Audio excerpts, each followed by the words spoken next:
Hey there everyone, my name is Morgan and welcome back to Fortnite. A few weeks ago we did a video here on the channel detailing how survivor squads worked, but within that video we didn't really break down any real method as how you could level yourself up.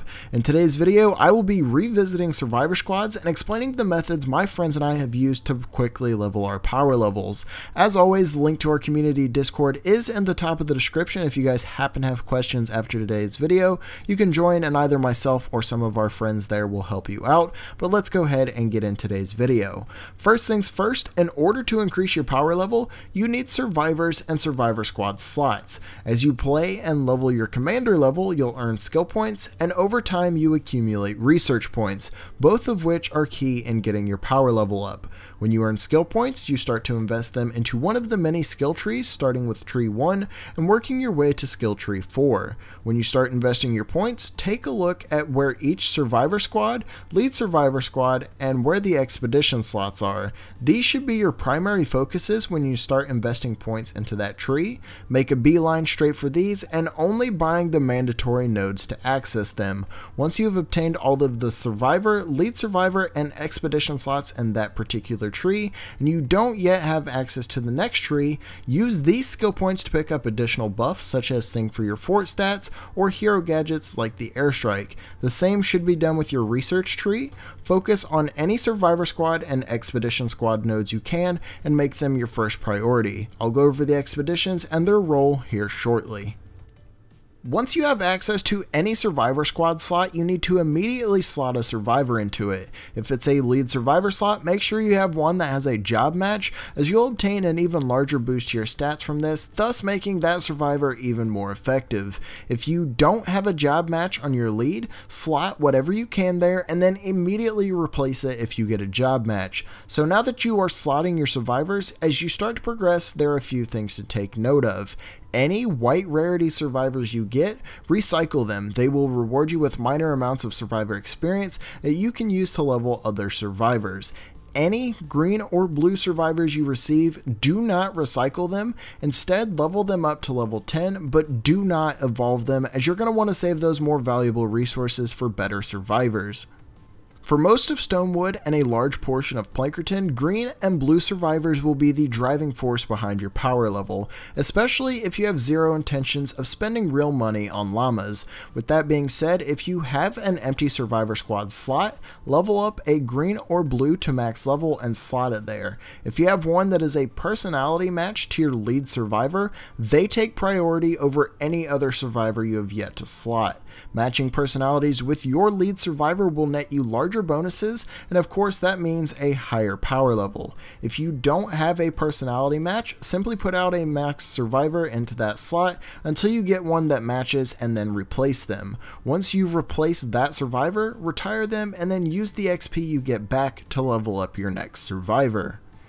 The only survivors you should be evolving are epics and legendaries, and of course your mythic leads. Anything below an epic shouldn't be evolved due to the amount of resources involved in their evolution. If you find yourself hurting for survivors or survivor experience, there are a few things you can do. Mini llamas, which are fairly common mission rewards and given to you for helping a friend's storm shield defense, they will net you white rarity survivors and various types of experience. Survivor experience is included with that. If you need higher rarity survivors beyond white, whenever a people llama is being sold in the store, use your V-Bucks and purchase that, as it contains survivors and a fairly decent amount of them. So to recap what I just went over, focus on unlocking survivor slots in your skill and research trees, max out but do not evolve green and blue survivors, slot lead survivors with job matches first, slot survivors with personality matches to the lead over anything else, use green and blues until you get an epic or higher and then retire the lesser survivor, use mini llamas as a reasonable source for survivor experience, and buy people llamas when they're available. This should be the order you're doing things in, and Survivor Squad should always be checked once you've received new survivors to see if you have an even better setup than what you currently have. Weapons and heroes aren't a huge deal until much later in the game, so focusing on your Survivor Squads will be largely beneficial to you in the long run.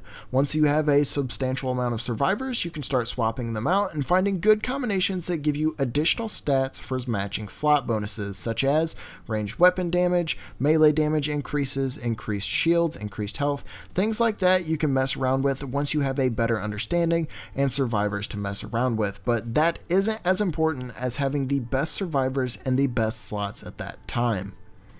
Now, there are a few other things you can do to get yourself survivors and make yourself some progress.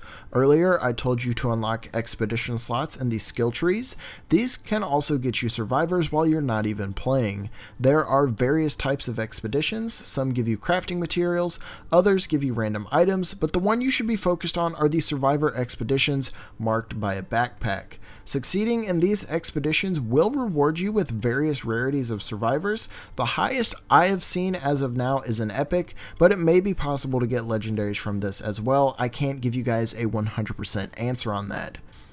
Now, the thing with expeditions is they require heroes and a reasonable power level as well on some of them. So, for expeditions, I level up 1 to 2 heroes from each class, outside of the main ones I use and my tactical and support slots, and I use these solely for expeditions. Heroes being used for expeditions are okay to evolve, but only if your primary hero has been evolved already, or if you're okay with sacrificing your main hero evolution to gain some additional supplies. Before you sign off for the night, send your heroes on a survivor expedition if it's available, or anything you may need. So if you guys are short on crafting supplies, send them out on a supplies expedition, and if it succeeds, you'll have the rewards waiting upon completion next time you sign on. But anyways guys, that about wraps up today's video. I just wanted to revisit this topic as I felt that the service was just skimmed over with our previous video, and some people might still be confused on how things work with it. If you guys still have any questions at all after watching this video, please do not hesitate to ask down in the comment section below. I will do anything and everything I can to help you guys out. And if you guys don't want to ask in the comments, you guys can join our community Discord.